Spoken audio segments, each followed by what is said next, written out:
Em nome do Pai, do Filho e do Espírito Santo. Amém. Nós pedimos, Nossa Senhora do Sagrado Coração, que coloque o seu coração imaculado no lugar do nosso coração, ferido pelo pecado. Ela que gerou o Verbo, a palavra de Deus.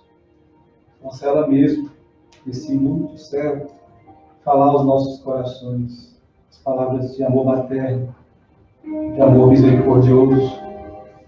Ela nos conceda a graça das palavras que Nosso Senhor falaria, que ela falaria, para ensinar-nos a vida do Espírito, a vida que ela mesma é mergulhada por completo. Ela mesma que gera em nós a vida espiritual. A vida espiritual é o Verbo de Deus em nós. E a Virgem Maria gerou o Verbo de Deus. Então é a Virgem Maria que gera em nós. São 9 graus de oração, são 9 meses de gestação. E a Virgem Maria vai nos gerando em cada um deles. Não que seja 9 meses só de espiritual, mas um nascimento espiritual. E nós queremos pedir a Nossa Senhora que nos dê esta graça de falar diretamente, de algum modo, do seu ventre materno, pela fé, esperança e caridade. Pela fé dela, caridade dela, a esperança dela.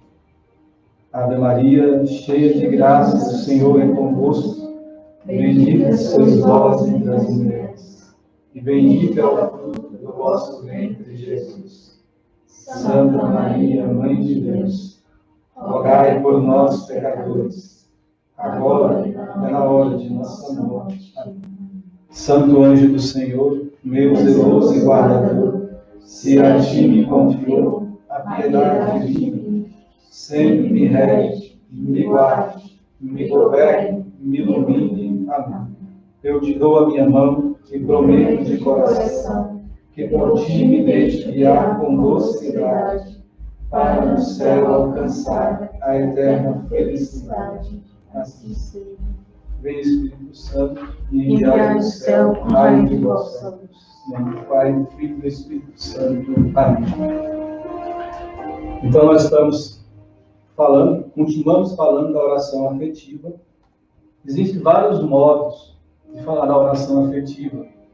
Nós estamos seguindo o modo do Royo-Marim, Antônio Royo-Marim. Não diferencia essencialmente de outros autores, como Tanqueray, o Garrigou-Lagrange e outros autores de vida espiritual. Não diferencia também daquilo que é a tradição corrente da igreja, em muitos sentidos, não é? Mas cada um tem um modo, uma linguagem para falar da vida espiritual. Então nós estamos seguindo o modo de pensar do Antônio Royo-Marim, que é só o 4º livro, como a gente sempre lembra, do livro dele, tem 2 tomos, né? A Teologia da Perfeição Cristã, já tem esse livro traduzido em português. Então, convido a todos vocês que acompanhem, vocês estão aqui, a adquirir esse livro, se não tem, para ler, é muito importante. Não descuidar daquelas coisas que diz respeito à nossa vida espiritual. Em última análise, é o que vale em nós, não é? São Paulo fala de um corpo espiritual. No final dos tempos, nós vamos ser revestidos de um corpo espiritual. E olha como foi um negócio desse, não é? De fato, Jesus fala no Evangelho, São Paulo também fala nas suas leituras, que nós não sabemos o que seremos, mas quando a gente contemplar, nós seremos semelhantes a Ele. E Nosso Senhor está agora no céu, corpo, alma, divindade. E nós temos o grande desejo de se manifestar em nós a vida do Cristo, esse corpo espiritual, ressuscitado, glorioso. Porque toda a vida espiritual é, na verdade, uma ressurreição. Aos poucos. Jesus, uma vez por todas. Mas Ele vai entrando em nossa vida e vai nos ressuscitando. Vai nos dando aquele poder da ressurreição que fez com que Ele ressuscitasse de uma vez por todas, a contra-gotas. Na medida que nós vamos rezando e vamos progredindo nas virtudes e vamos fazendo a vontade dEle, nós vamos ressuscitando a nossa alma, o nosso corpo, o nosso espírito. Até chegar nos níveis da oração transformativa, o 9º grau de oração, e ali nós, pela fé ainda, contemplaremos, como que pelo espelho, a realidade da Trindade. E nós seremos unidos a Deus. E ali, diz os santos, que o perigo de se perder ainda existe, da alma caída seja morada, enquanto seja possível. depois de tanto sofrimento, tanto esforço que ela fez para chegar ali, a graça de Deus, né, depois que a tomou, mas a alma ainda pode, de algum modo, cair daquelas alturas da sétima morada, ou do longo grau de oração, né? Mas é muito difícil se ele acontecer uma coisa dessa. Mas esses graus de oração é da vida mística. Nós estamos ainda bem na classe daquelas pessoas que estão na vida, não é, nos purificando, na vida ascética. Oração afetiva é um grau de oração que é, em certo sentido, adquirido. E depende de nós. Depende do nosso esforço. Toda a ascética, toda a parte da César depende do nosso esforço. Depende de uma questão de preferência, para ser mais exato. Porque, geralmente, nós costumamos dizer que nós não temos tempo para rezar. Não é? Mas nós temos tempo para um monte de coisa. Para namorar, para estar com a esposa, para trabalhar, para educar, para correr, para comer. Nós temos tudo tempo regradinho, né, para fazer um monte de coisa. Mas aquilo que é mais importante da nossa vida, que é a melhor parte, que não será tirada, conforme disse Jesus no Evangelho para Santa Marta, quando Maria estava lá, Maria toda afobada, cuidando das coisas da casa, né? Limpando. Você não se importa, Jesus, que essa mulher fica aí no teu pé, enchendo teu saco. E eu aqui, né, sufocada, tanto trabalho. Aí, Maria, para demais, preocupada demais com muitas coisas. Uma coisa só é necessária. Marta escolheu a melhor parte e não lhe será tirada. Sem dúvida nenhuma, a melhor parte que Marta escolheu é a oração. Estar aos pés de nosso Senhor. Mas aí, com isso, a gente tem que parar de fazer todo o resto, não fazer mais nada e só rezar de maneira alguma. Você vai fazer melhor tudo aquilo que você faz, na medida que você cresce, na confiança em Deus, na caridade. São Maximiliano dizia que o amor é criativo. Né? Então, quando você cresce na caridade, que é aquilo que nos santifica, a tua mente se abre de tal forma que você consegue ver todas as nuances do caminho. E você consegue fazer melhor aquilo que é os teus deveres de Estado. Né? De tal forma que nada será negligenciado por você. Ou seja, é a mesma coisa que a gente meditou na última formação. Não é? Buscar primeiro o reino de Deus e a sua justiça, e tudo mais vai ser dado em acréscimo. Inclusive, esses cuidados com a casa, quem é casado, com o trabalho, com os filhos, porque nós estamos buscando a parte principal. Então, Deus trabalha. Esses são os amados que o Salmo fala, né? Esses Deus dá até enquanto eles dormem. Mas não é o sono dos olhos, mas é aquele sono que o próprio Deus descansou no paraíso. Ele repousou no sétimo dia, não é? E contemplou, a contemplação do mistério. É o sono de Marta aos pés de Jesus, não é? Através da oração. Então, nós não falamos isso em nenhum momento, mas existem dois tipos de pessoas principiantes, ou aquelas pessoas que estão na via purgativa, que é o que nós estamos estudando. Não é? A oração afetiva já é um princípio da via iluminativa, mas não deixa de ser ainda uma purificação, não é? Na vida iluminativa. Mas os teólogos costumam dividir a primeira e a segunda morada de Santa Teresa, que corresponde, como nós estamos estudando, à oração vocal e à oração meditativa. Não é? Eles costumam dividir em primeira e segunda morada de Santa Teresa. Não é? E isso significa que na terceira morada a gente começaria a via iluminativa. Né? Aí você tem na via iluminativa mais ou menos a oração afetiva, mística, a oração de simplicidade, algum nível de oração de recolhimento, mas já passando para a mística, não é? E já quase entrando, assim por dizer, numa vida unitiva, numa união com Deus. Sem deixar de lado que cada grau de oração, no nível em que ele está, já é um nível de união com Deus. Não é? Ninguém reza sozinho. A gente vai rezar, Deus está conosco, não é? Pela fé. E quanto mais for energético os atos de fé, com mais constância nós fazemos esse ato de fé, e nos colocar na disposição de Deus, cada vez mais nós vamos percebendo, então, o movimento de Deus em nossa alma, nós vamos correspondendo com a graça. Então, nesse sentido, existem dois tipos de almas. São as almas generosas e as que não são tão generosas assim. A Santa Teresa, o próprio Rui Marinho, e Tanqueray também vai dizer, trazendo até mesmo o que está na primeira e segunda morada de Santa Teresa, no Castelo Interior, no livro dela, que essas almas que são menos generosas são aquelas que estão na primeira morada, não é? São principiantes, são almas dos principiantes, ou na via purgativa, mas elas não são tão generosas em se purificar dos seus pecados. Então elas entram nas primeiras peças do Castelo Interior, nas primeiras moradas, mas elas ainda sentem muitos movimentos, ainda desejo das coisas do mundo, não é? Das coisas que elas deixaram. Então elas estão propensas a cair muitas vezes em pecado mortal e até sair da primeira morada. Então ela entra no castelo, toda vez que a gente confessa e é uma boa confissão, não é? A gente está realmente arrependido, a gente entra na primeira morada. Mas, se a gente não tiver alguns cuidados, não for generoso na nossa oferta a Deus, as tentações, os pecados, as marcas que esses pecados repetidos, né? Repetidos que a gente comete, fazem em nossa alma, em nossa psicologia, produzem em nós uma chancela mesmo que vai nos fazer querer voltar para ele. O demônio sabe, vai te tentar ali, e a tua concupiscência também vai te tentar ali. Então você vai ser muito propenso a sair, porque a Santa Teresa fala, o Rui Marinho, que muitas serpentes, né, muitas coisas entram junto na primeira morada. Essas serpentes são as nossas paixões, são nossas desordens. Né? Então nós precisamos de um esforço tremendo, uma generosidade tremenda, para não voltar ao pecado mortal. Só que nós temos que saber como lutar contra o pecado mortal. A gente luta com o pecado mortal, nem necessariamente lutando contra ele. Se a gente bate diretamente contra ele, a gente vai cair. Nós temos que lutar contra os pecados veniais. Aí, quem sabe que na primeira morada não cai nos mortais.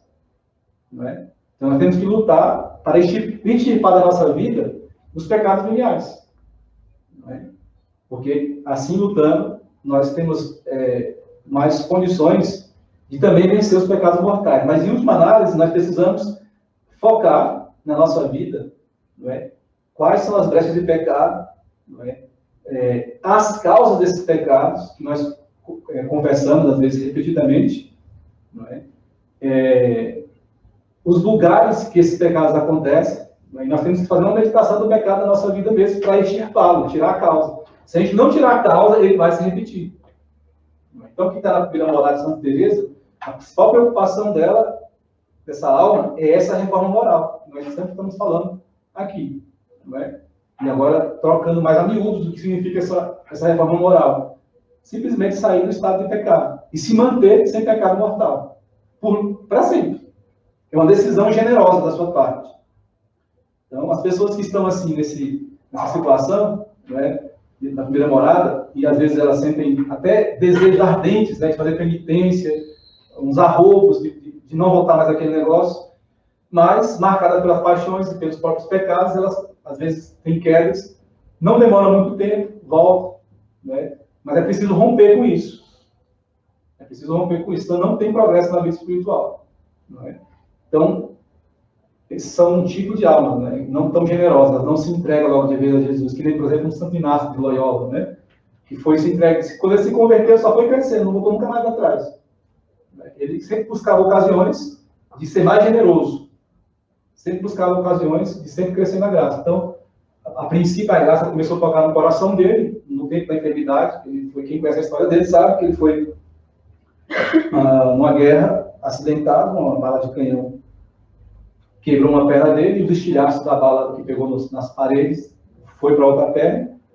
Bom, ele ficou com problema na perna, né? E durante esse tempo, ele recebeu alguns livros de santos, começou a ler, e a graça de Deus começou a visitar o coração dele. Até ele recebeu uma visita de São Pedro, ele recebeu, não é? Um sonho, e foi, curou a perna dele. E ali ele fez propósitos para mudar de vida. Ele tomou uma decisão ali no leito da dor dele, que não voltaria para aquela vida antiga mais. Que dali para frente ele só cresceria. Né? Foi feito um caminho meio atravessado dele, mas ele foi acertando. Ele foi acertando cada passo e não mudou mais atrás.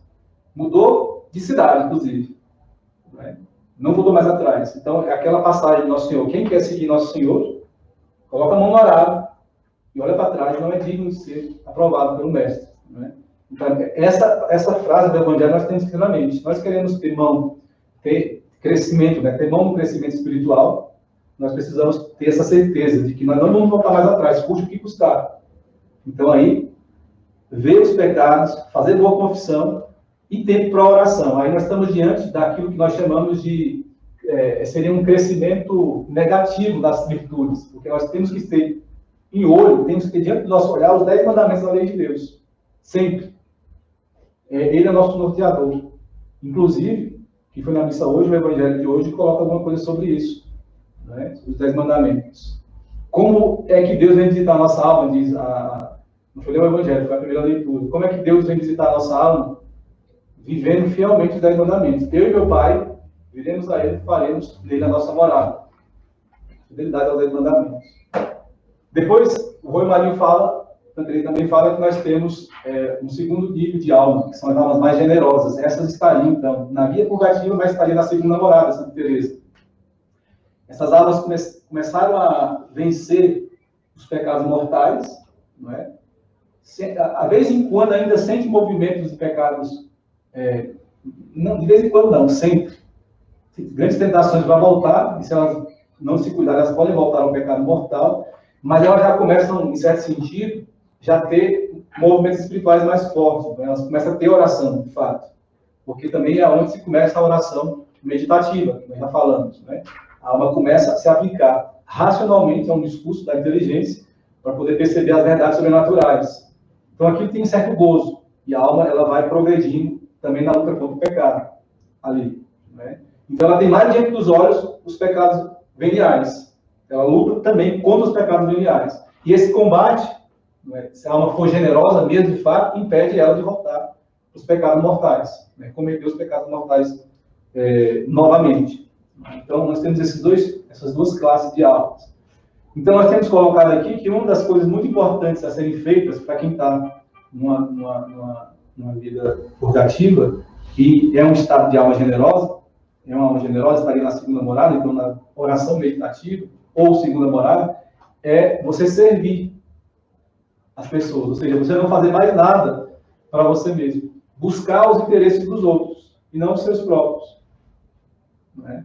Então isso seria perfeito no casamento, no convento, né? Não tem assim um lugar que não se possa se praticar uma coisa dessas, né?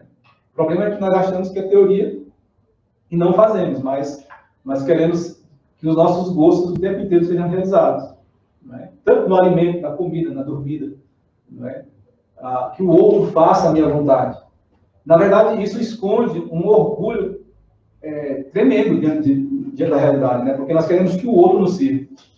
Isso é a atitude do demônio. Não servirei. Eu quero é que Deus me sirva. Ou senão eu quero tomar o lugar do outro mesmo, dar a rasteira dele, tomar o lugar de Deus. Ou seja, aqui também é muito importante o aspecto da humildade. A humildade, Santa Teresa fala que é a verdade do que se é. A humildade é a verdade da coisa. É a consciência de que você é uma criatura e não é o Criador. Que você precisa dele. Então, quando você vai rezar, essas coisas têm que estar diante dos seus olhos. Inclusive, se você não for humilde, às vezes você nem sai do meio para rezar.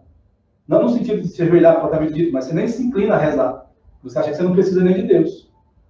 Então, Deus, na sua bondade, sabendo disso, Ele nos pede, olha, você então renuncie a si mesmo, tome a sua cruz e viva para o outro. Porque, na verdade, isso é uma preparação para aquilo que vai acontecer na oração afetiva que nós estamos tratando, não é? Nós vamos ter uma experiência externa daquilo que é a doação do dom de si para outra pessoa, não é? Então, tem vários exemplos do que a gente pode fazer, não é? Lavar uma louça, coisa bem simples para o outro, não é a vez dele, né? Não é a minha vez, mas eu vou lavar no seu lugar.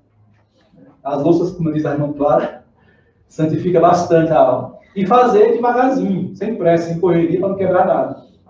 Porque também se quebrar é falta de caridade. Também da vida consagrada, mas também dentro do matrimônio, que é um sacramento, em certo sentido, uma vida consagrada a Deus, um sacerdócio, que é um sacramento. Então, tudo que nós fazemos, se não é para nós, ela cria um aspecto de razão de caridade. É esquecer completamente de nós mesmos. Santo Inácio ele começou a servir no hospital para experimentar um negócio desse. Não é? Ele não quis, primeiro, a pobreza voluntária, que é importante para nós também, é uma coisa que falta a nós no tempo de hoje. Ele quis, eu estou usando o exemplo dele, porque Santo Inácio é um grande paizão, assim, para a vida espiritual é impressionante, quem puder ler a vida dele, que leia. Não é? Ele quis, para experimentar, sem saber desse negócio, que ele não sabia, ele começou a causar a vida espiritual espontaneamente ali, e depois foi crescendo, Deus foi conduzindo e outras pessoas o conduzindo também. Ele não sabia disso, ele começou a pregar para crianças e servir no hospital. Ele não queria dormir mais na casa de ninguém, ele dormia no hospital ou em lugar pobre, lugares na rua, mendigava o pão. Né? E ele começou a experimentar esse negócio de se doar completamente no serviço ao próximo. E ali nós aproveitamos para praticar todo tipo de virtude, porque não é fácil servir as pessoas. Nós temos uma experiência assim, nós começamos a servir uma semana, 2 semanas, olha lá, não é? Aí quando chega na 3ª semana, a gente fala, eu já fiz a minha parte, que os outros façam a dele agora. Não é? A gente não tem essa constância no serviço. Isso é uma coisa fundamental para sair da segunda morada, da beleza. Inclusive, para a gente não ter tempo para pecar mais. Porque a gente começa a servir o outro e não tem mais tempo para a gente, nem tempo para pecar, a gente vai ter. Não é? Então, a gente arrumou um tempo para rezar, começamos a rezar, praticar os mandamentos, fazer comunhões bem feitas, não é? Ter os mandamentos da lei de Deus como parâmetro para fazer também confissões bem feitas. Inclusive, tem uma revelação de uma santa, não sei se é santa ainda, não vou nem falar o nome dela porque não é uma coisa ainda tão aprovada assim, mas ela fala que essa situação que nós, uma profecia que nós estamos vivendo, é sinal de que Deus está purificando a sua igreja por causa do abuso com a Santíssima Eucaristia e com o abuso da confissão. Porque as pessoas confessam até que não tem emenda. E abusa do sacramento. E os padres não sabem dizer, eu não vou te absolver se você não se arrepender. E, inclusive, a confissão é inválida. Né? Então, ela gravemente coloca essa situação, que essa situação toda que nós estamos vivendo é uma profecia, dá a entender que é esse termo, é porque Deus está punindo os católicos pela falta de reverência ao Santíssimo Sacramento e o abuso dos sacramentos de modo geral, principalmente a confissão.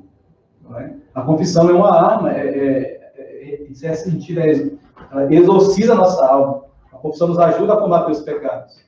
Inclusive, quem reza e não busca os sacramentos caminha para a vida espiritual com a perna só, e não vai crescer, embora mais cedo ou mais tarde vai cair.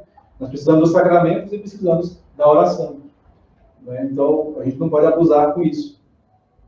O São Inácio de Loyola, ele sempre buscava, por exemplo, a Eucaristia, a Santa Missa, a confissão. Inclusive, ele gastou 3 dias para fazer a primeira confissão dele, depois de anos.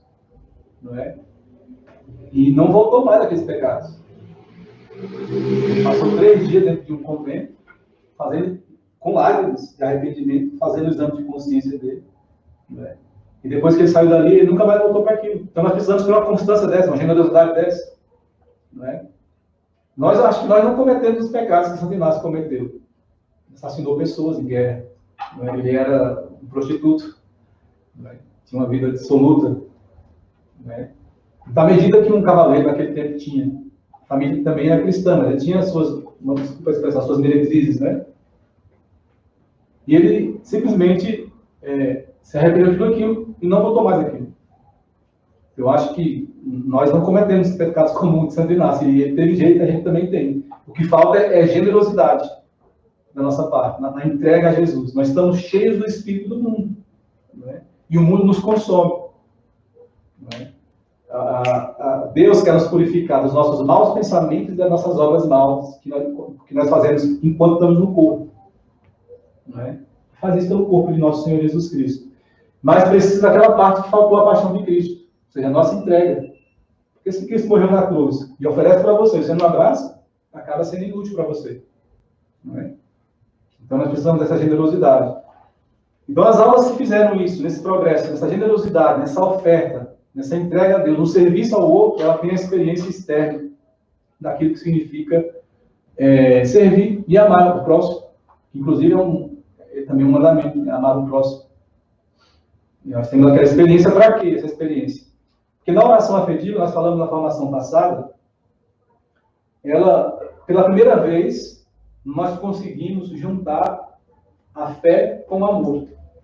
Pode dizer, o amor com a verdade, a fé com a caridade. São essas virtudes teologais que nos unem a Deus.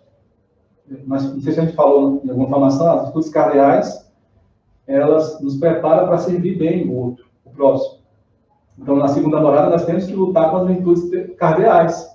Temperança, não é? A fortaleza. Essas duas nos preparam a nós mesmos, ela não transita fora de nós. Ela purifica o nosso irascível e o nosso compulsivo. Fortaleza, a temperança. A justiça e a prudência nos preparam em relação com o outro. Porque, no fundo, a prudência, ela nos ajuda a escolher os melhores meios para atingir os fins das situações que nos acontecem. E a justiça, escolher os meios, ou seja, você dar a cada pessoa aquilo que é devido a cada situação. Né? Então, ela nos prepara para servir o próximo. Então, no fundo, as virtudes cardeais devem ser aqui praticadas. Né? Então, ela nos relaciona com o outro. Mas as virtudes teologais, fé, esperança e caridade, nos relacionam diretamente com Deus. Pela fé, então, nós conhecemos uma verdade em Deus. Né?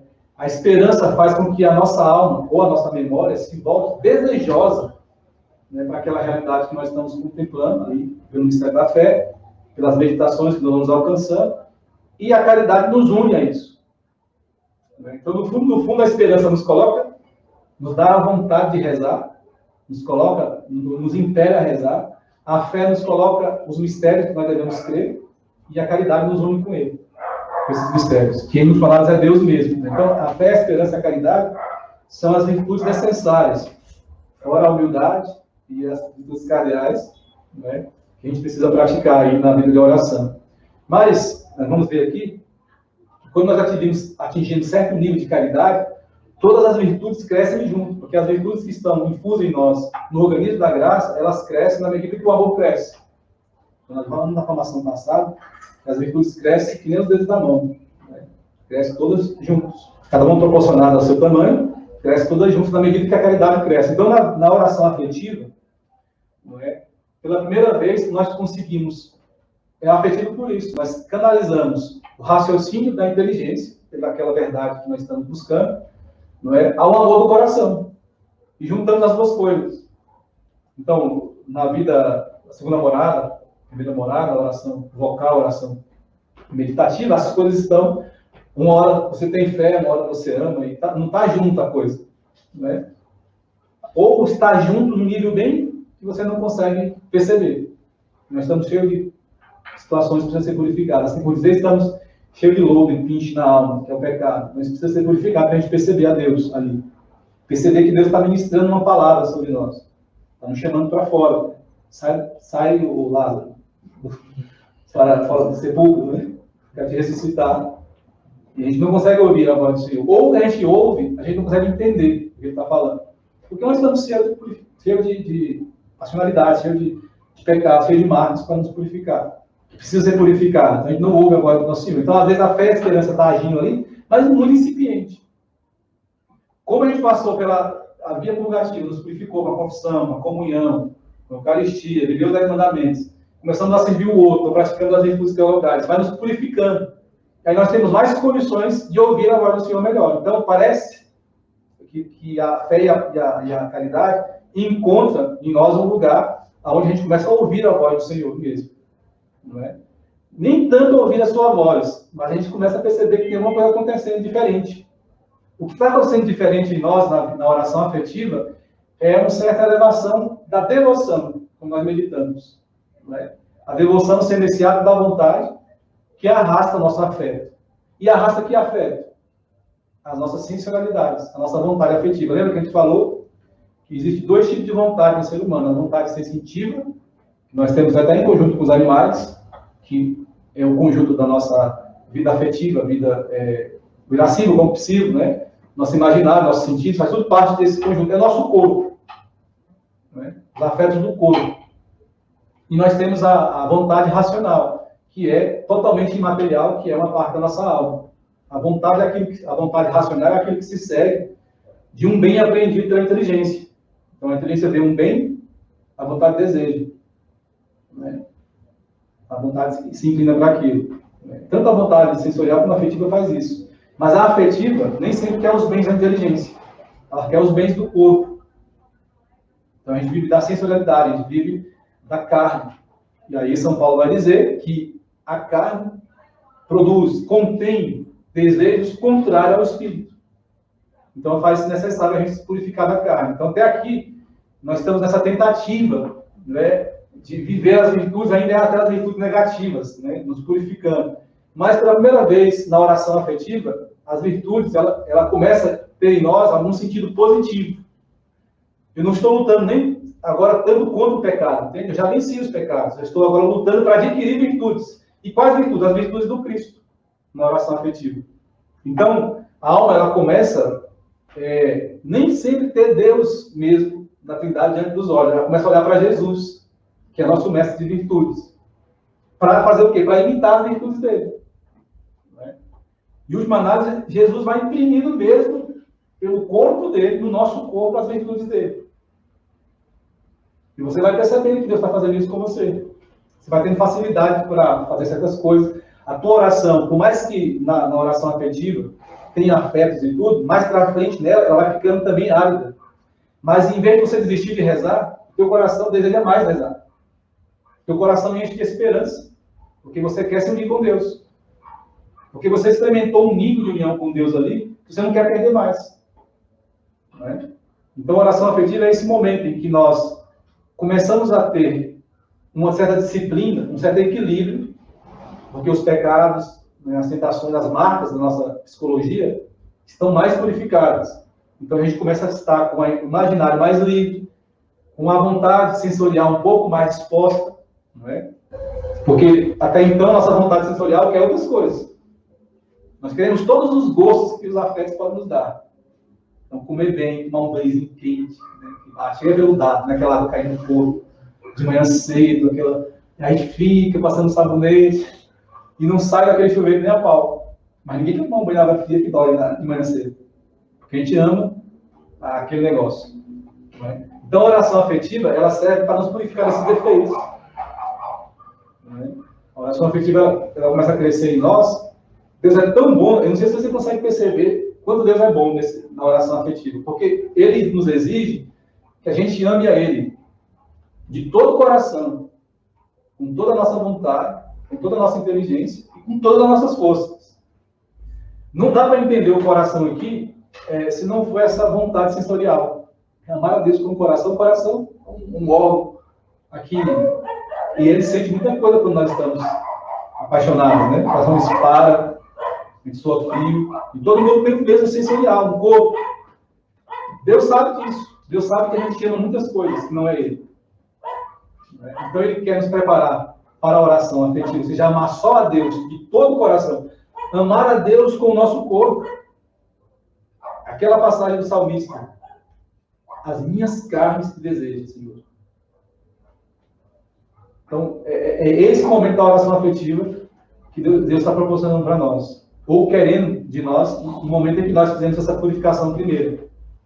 Que a generosidade cresce no coração. Quando nós falamos na formação passada, que a oração afetiva, o que importa nela não são tantas vezes afetos, mas você fazendo afetos mais constantes, não é? Mais intensos cada vez mais, e unificando eles, esses afetos. Não é? Essa unificação de respeito aos teus sentidos, teu irascível, teu compulsivo, o teu temperamento, toda a tua estrutura, querer a Deus, e não amar outra coisa que não seja Deus. Isso é a unidade dos afetos. O teu afeto é uma coisa só, Deus. Ele quer a Deus. Eu não quero mais nada nessa terra, Deus. Mas eu vou rejeitar as pessoas? Eu vou deixar de amar as pessoas? Não. Se você está com o amor de Deus, você vai amar as pessoas muito mais ainda. Um amor verdadeiro, sem apego. Um amor sem segundas intenções. Você vai educar, se você é pai de família e tem filho, você vai educar o teu filho na verdade. Você vai conseguir já enxergar coisas que você não via antes. Então nós precisamos, os servos que estão ouvindo, as pessoas que estão ouvindo aí, precisamos urgentemente um tempo de oração para a gente crescer nisso, porque, como eu disse, é uma questão de preferência. Tá? Nós temos na nossa comunidade muitos professores. E cada um desses professores, inclusive de matérias muito difíceis, tiveram que fazer um vestibular, tiveram que estudar, tiveram que se preparar. E eles fizeram isso muito bem. Pois bem, esse mesmo empenho que nós fizemos para estudar essas coisas, nós temos que fazer para rezar agora. Não é? O mesmo empenho que nós fazemos, os casais de namorados fazem para se verem um ao outro, estar na presença um de outro, um do outro, nós temos que fazer para estar na presença de nosso Senhor. Porque exatamente quando a fé se une com a caridade, que nós sentimos isso na oração através do afeto, é o momento exato que Deus está transferindo as suas virtudes para nós. A gente não vê assim, mas é nesse momento que Deus está comunicando com nós, porque é um amor de comunicação, Deus está se comunicando conosco. Então, quando a gente sente algum consolo na oração afetiva, aquilo é um contato com Deus, transferindo alguma virtude dele para nós. Não é? Então, nós precisamos nós temos a experiência já, é só a gente ter uma questão de preferência. Eu me decido para alcançar isso na oração e fazer a coisa do jeito certo. Cada um com